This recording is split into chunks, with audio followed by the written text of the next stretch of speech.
Episódio 2: A Virgem Negra, fenômeno europeu, raízes pré-cristãs e a imagem da Nazaré. Há na Europa cerca de 450 a 500 imagens religiosas que a tradição classifica como virgens negras, representações da Virgem Maria em madeira policromada, com o rosto e as mãos de cor escura, datadas maioritariamente dos séculos XI ao XIV. Entre as mais célebres estão a Virgem de Montserrat, na Catalunha, a Virgem de Czestochowa, patrona da Polônia, a Nossa Senhora de Liput-en-Velay, na Auvergne francesa, e a Virgem de Guadalupe, na Extremadura espanhola. Portugal possui os seus próprios exemplos: Nossa Senhora de Constança, Nossa Senhora de Ribamar e a mais famosa de todas, a imagem que é o centro de todo o complexo que temos vindo a estudar, Nossa Senhora da Nazaré. O fenômeno das Virgens Negras é um dos mais fascinantes e debatidos na história do culto mariano europeu. Não há consenso acadêmico sobre a sua origem, o seu significado ou sequer sobre o que exatamente torna uma imagem uma virgem negra e não simplesmente uma imagem enegrecida pelo tempo. Neste episódio, vamos percorrer o estado do debate, as diferentes explicações que foram propostas e o que tudo isto nos diz sobre a imagem da Nazaré em particular. O fenômeno na Europa, distribuição e caracterização.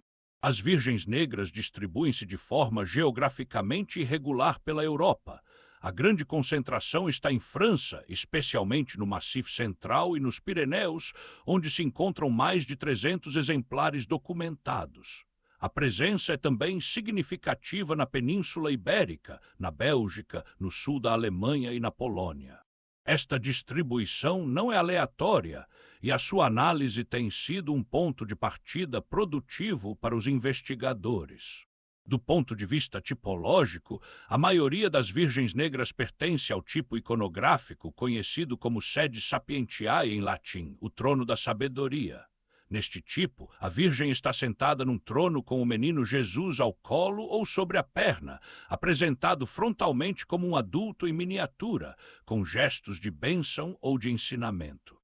O trono é um elemento essencial. Não é a Virgem que transporta o Filho, mas a Virgem que serve de trono ao Rei dos Reis, uma distinção teológica de grande profundidade, que enfatiza a função de Maria como mediadora e suporte da presença divina no mundo. A expressão facial da Sede Sapientiae e das Virgens Negras em geral é frequentemente caracterizada por uma solenidade hierática que contrasta com as representações mais expressivas e sentimentais do período gótico tardio. Esta frontalidade, este olhar direto e impassível, remete para tradições iconográficas mais antigas, as ícones do Oriente cristão, as representações das deusas egípcias e orientais, e é um dos elementos que alimenta as interpretações mais especulativas sobre a origem destas imagens. As explicações para a cor negra, um debate em aberto. A questão da cor negra das Virgens Negras é o ponto de maior controvérsia acadêmica e também o que mais tem alimentado interpretações de natureza esotérica ou pseudo-histórica, que convém examinar com rigor. A explicação oficialmente promovida pela Igreja Católica e aceite por muitos historiadores de arte é materialista. A cor escura seria resultado do enegrecimento progressivo da madeira e dos pigmentos por ação da fumaça das velas e do incenso, da oxidação da madeira ao longo dos séculos, ou da deterioração natural dos pigmentos utilizados nas pinturas originais. Esta explicação tem a virtude da simplicidade e da verificabilidade parcial. Sabemos que a madeira escurece com o tempo e com a exposição a ambientes ricos em partículas de fumo. Porém, esta explicação enfrenta objeções significativas que os seus críticos têm levantado. A mais consistente é a assimetria. Em muitas igrejas medievais, existem imagens da Virgem de idades e condições de exposição comparáveis às Virgens Negras que permaneceram claras. Se o fumo das velas fosse suficiente para explicar a negritude uniforme destas imagens, esperaríamos ver muito mais imagens enegrecidas do que aquelas que atualmente classificamos como virgens negras. Por outro lado, o fumo produz habitualmente manchas irregulares, não a negritude uniforme e profunda que caracteriza as virgens negras mais genuínas. Uma segunda explicação histórica propõe que as imagens foram intencionalmente pintadas de negro desde a sua criação, uma escolha estética e teológica deliberada. O fundamento textual mais invocado é o versículo do Cântico dos Cânticos que diz, na voz da amada, «Negra sou mais bela, ó filhas de Jerusalém, como as tendas de Cedar, como as cortinas de Salomão», CT 1:5. Este versículo foi interpretado, na tradição cristã, como uma voz da Igreja, da alma humana e da própria Virgem Maria, e a cor negra seria, neste quadro, não um defeito, mas uma afirmação de identidade. A negritude da terra, da noite, da profundidade, associada à fecundidade e ao mistério. A investigadora Monique Scheer, num estudo acadêmico, de grande rigor publicado em 2001, propôs uma terceira via. Muitas das imagens classificadas como virgens negras foram originalmente coloridas, cobertas de policromia, e o enegrecimento ocorreu progressivamente, mas num processo que os devotos interpretaram como significativo e que por isso não foi corrigido. A negritude tornou-se parte da identidade da imagem, da sua santidade reconhecida, e qualquer tentativa de a reverter seria vivida como um sacrilégio. A cor negra passou de acidente à essência. As interpretações simbólicas entre o acadêmico e o especulativo. Para além das explicações materialistas, existe uma tradição de interpretação simbólica das virgens negras que tem raízes tanto na historiografia religiosa como, mais recentemente, em correntes de pensamento esotérico e alternativo. É importante distinguir claramente entre o que tem suporte acadêmico sólido e o que pertence ao domínio da especulação, por mais estimulante que esta última possa ser. No lado academicamente fundamentado, temos a hipótese da continuidade funcional. As virgens negras ocupam, em muitos casos, locais onde existiram anteriormente cultos a divindades femininas pré-cristãs, deusas da terra, da fertilidade, das águas. A incorporação destas tradições no cristianismo medieval, sob a forma do culto mariano, é um processo bem documentado na história das religiões e designa-se habitualmente como sincretismo ou enculturação religiosa. Neste quadro, a cor negra da Virgem seria um vestígio, consciente ou não, de uma iconografia mais antiga. As deusas da terra são frequentemente negras porque a terra fértil é negra. As grandes deusas orientais que circulavam no mundo mediterrâneo antes e durante o Império Romano, Ísis, Cibele, Deméter, a Ártemis de Éfeso, eram frequentemente representadas com tez escura, ou com atributos que as associavam à terra, à noite e à fertilidade. A correspondência iconográfica entre Ísis a amamentar Horus e Maria a amamentar o menino é um dos exemplos mais citados de continuidade iconográfica entre religiosidade pré-cristã e marianismo cristão medieval. No entanto, a passagem de uma observação de semelhança visual para uma afirmação de causalidade histórica, a Virgem Negra é Ísis, requer evidências que frequentemente não existem. Carl Gustav Jung abordou as virgens negras a partir de uma perspectiva psicanalítica, identificando-as como manifestações do arquétipo da Grande Mãe Terra, o feminino sombrio, uma dimensão do inconsciente coletivo que o cristianismo oficial tendeu a reprimir e que as virgens negras preservaram à margem da teologia ortodoxa. Jung, 1953. A interpretação de Jung é estimulante como quadro hermenêutico, mas deve ser entendida como metáfora psicológica, não como explicação histórica verificável.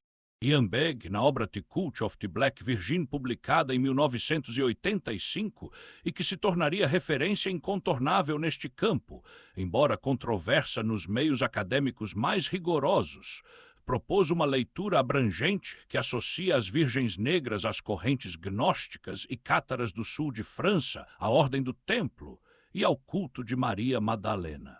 Esta leitura, muito influente na cultura popular e em certos círculos esotéricos, carece de suporte documental sólido para as conexões específicas que propõe, mas tem o mérito de chamar a atenção para a distribuição geográfica das Virgens Negras e para sua relação com os caminhos de peregrinação medievais. As Virgens Negras e os Templários, mito e realidade. A associação entre as Virgens Negras e a Ordem do Templo é um dos elementos mais persistentes e mais difíceis de confirmar ou refutar na literatura sobre o tema. O argumento estrutural é o seguinte: a maioria das Virgens Negras encontra-se em locais situados nos principais itinerários de peregrinação medieval, os caminhos de Santiago, as rotas para Roma e para a Terra Santa, e muitos destes locais estiveram sob proteção ou influência da Ordem do Templo, que tinha nos seus estatutos a obrigação de proteger os peregrinos. A segunda premissa da hipótese templária é que os cavaleiros do Templo, durante as suas estadias em Jerusalém e na Terra Santa, teriam entrado em contato com tradições de origem oriental, gnósticas, sufistas, cabalísticas, que veneravam o feminino divino sob formas que a Igreja Romana não reconhecia, e que teriam importado para a Europa, sob a capa da devoção mariana, um culto esotérico à Virgem Negra como símbolo. Do ponto de vista acadêmico, esta hipótese é altamente especulativa. A documentação dos Templários não confirma uma devoção específica às Virgens Negras como categoria teológica distinta. O que a investigação confirma é que os Templários veneravam a Virgem Maria com grande devoção, como quase todas as ordens militares medievais, e que as suas capelas e casas frequentemente continham imagens marianas, algumas das quais poderão ser classificadas como Virgens Negras. Mas a causalidade inversa, onde há Virgens Negras e houve Templários, não é metodologicamente sustentável como argumento histórico. A Nossa Senhora da Nazaré como Virgem Negra, a imagem. A imagem de Nossa Senhora da Nazaré, o objeto central de culto do Santuário do Sítio, é uma escultura em madeira policromada de pequenas dimensões, representando a Virgem Maria entronizada com o menino Jesus ao colo ou sobre a perna, numa tipologia iconográfica que a insere no tipo sede sapientiae. A tez escura do rosto e das mãos da imagem enquadra na tradição das Virgens Negras europeias. A primeira questão que se coloca é a datação. A narrativa hagiográfica atribui à imagem uma origem extraordinária, esculpida pelo próprio São José na cidade de Nazaré da Galileia, no século I, e pintada por São Lucas Evangelista. Esta narrativa de natureza hagiográfica pertence ao universo das legendas pias e não pode ser considerada facilmente verificável. Pedro Penteado, com base na análise estilística dos poucos elementos da imagem original que são visíveis sob as vestes e os adornos com que é periodicamente revestida, conclui que se trata de um trabalho de oficina regional datado dos séculos XIV a XV. Esta datação é coerente com o período de documentação segura do culto na Nazaré e com o período de maior produção de sedes sapientiae em Portugal. A dimensão da imagem original é relativamente pequena. A tradição diz cerca de 28 centímetros de altura. Embora a imagem hoje apresentada ao público esteja involucrada em mantos e coroas que dificultam qualquer observação direta das suas dimensões reais. Imagens desta dimensão são características das Virgens Negras medievais. A pequenez da escultura contrasta com a grandiosidade do culto, criando um paradoxo simbólico que os crentes frequentemente verbalizam como a humildade da Virgem que se oculta numa forma pequena e discreta. A Nazaré como Ísis dos navegantes, continuidade funcional. Um dos aspectos mais interessantes da imagem de Nossa Senhora da Nazaré, do ponto de vista da história religiosa comparada, é a sua associação com o mar e com as atividades marítimas. A Nazaré foi, historicamente, uma comunidade de pescadores, uma economia inteiramente dependente do Atlântico, com os seus perigos e as suas generosidades. A Senhora da Nazaré é, neste contexto, a protetora dos pescadores e dos marinheiros, invocada antes das saídas para o mar e agradecida quando o regresso se faz a salvo. Esta função de protetora do mar é de uma antiguidade que transcende o cristianismo. No mundo mediterrâneo antigo, a deusa Ísis era invocada como protetora dos navegantes, Ísis Pelagia ou Ísis Faria, a Ísis do farol de Alexandria. O culto de Ísis difundiu-se por todo o Mediterrâneo, incluindo a Espanha romana, e os seus santuários eram frequentemente localizados em promontórios costeiros e portos. A coincidência funcional entre a Ísis dos marinheiros e a Virgem dos pescadores da Nazaré é impressionante, embora a evidência de uma continuidade direta e intencional, a conversão de um culto de Ísis no culto nazareno, seja difícil de estabelecer documentalmente. O que a investigação histórica e etnográfica pode confirmar é a continuidade funcional. Em ambos os casos, uma divindade feminina associada ao mar protege os que dependem da pesca e da navegação, recebe os seus votos antes das saídas e os seus agradecimentos depois dos regressos, e é venerada em lugares elevados com vista para o oceano. Esta continuidade funcional não implica necessariamente uma continuidade histórica direta. Pode ser simplesmente a resposta similar a necessidades similares em contextos geográficos e econômicos semelhantes. As Virgens Negras Portuguesas, contexto nacional. No panorama português, as Virgens Negras documentadas são relativamente poucas, mas de grande importância devocional. Para além de Nossa Senhora da Nazaré, merecem referência Nossa Senhora de Constança, imagem medieval de grande veneração na região de Coimbra, Nossa Senhora de Ribamar em Mafra, considerada padroeira dos pescadores, e Nossa Senhora da Ortiga, imagem medieval da paróquia de Fátima, que a investigação situa cronologicamente no período de atividade da Ordem do Templo na região de Ourém. Todas estas imagens partilham a associação com a água mar-rio, fonte, que é uma constante nas Virgens Negras europeias e que, na interpretação simbólica, as liga às tradições pré-cristãs das deusas das águas e da fertilidade. A água, nas cosmologias mais antigas, é simultaneamente o princípio de vida, a água que fecunda a terra, e o princípio de morte, o abismo em que se afogam os navegantes. A Virgem que protege sobre o mar é, neste quadro, a mediadora entre os dois poderes da água. No caso específico da Nazaré, a comunidade de pescadores encontrou na imagem da Senhora um suporte para uma espiritualidade profundamente ligada ao perigo cotidiano do mar. Os ex-votos acumulados no Museu Reitor Luiz Nese e maquetas de barcos naufragados, pinturas votivas de salvações milagrosas, fotografias e objetos de salvamento são o testemunho mais direto e mais poderoso desta relação entre a devoção mariana e a vida marítima. Não são objetos de arte erudita. São testemunhos de gratidão, registros de vidas salvas, memória de momentos em que alguém em pleno Atlântico invocou a Senhora e regressou à casa. O significado da cor negra, proposta de leitura. Depois de percorrer as diferentes explicações propostas para a cor negra das Virgens Negras, e materialistas, teológicas, simbólicas e especulativas, é possível propor uma leitura que seja simultaneamente honesta sobre as suas incertezas e intelectualmente estimulante. A cor negra das Virgens Negras funciona, independentemente da sua origem histórica, como um catalisador de sentido. Ela evoca a noite e a profundidade e o lugar de onde a luz emerge, evoca a terra fértil, negra e fecunda, evoca o mistério, o que está oculto e que por isso é mais poderoso.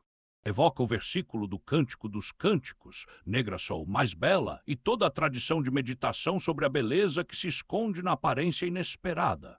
E evoca, para aqueles que conhecem a história das religiões mediterrâneas, as grandes deusas que vieram antes, Ísis, Cibele e Deméter, e que a Virgem cristã, talvez sem o saber, continue a ser. É este caráter polifônico da cor negra, a sua capacidade de ressoar em múltiplos registros simultaneamente, que explica a persistência e a força das virgens negras no imaginário religioso europeu. Não são simplesmente imagens enegrecidas pelo fumo, são imagens que acumularam na sua cor séculos de projeção simbólica por parte dos seus devotos. A cor negra tornou-se o arquivo material de um longo diálogo entre a humanidade e o sagrado feminino. A imagem de Nossa Senhora da Nazaré, pequena e escura no seu trono dourado, é um dos nós deste diálogo. Nos episódios que se seguem, exploraremos as histórias que foram tecidas à sua volta, as lendas fundacionais, os milagres, as narrativas que transformaram um lugar de eremitismo em um dos mais importantes centros de peregrinação da Península Ibérica.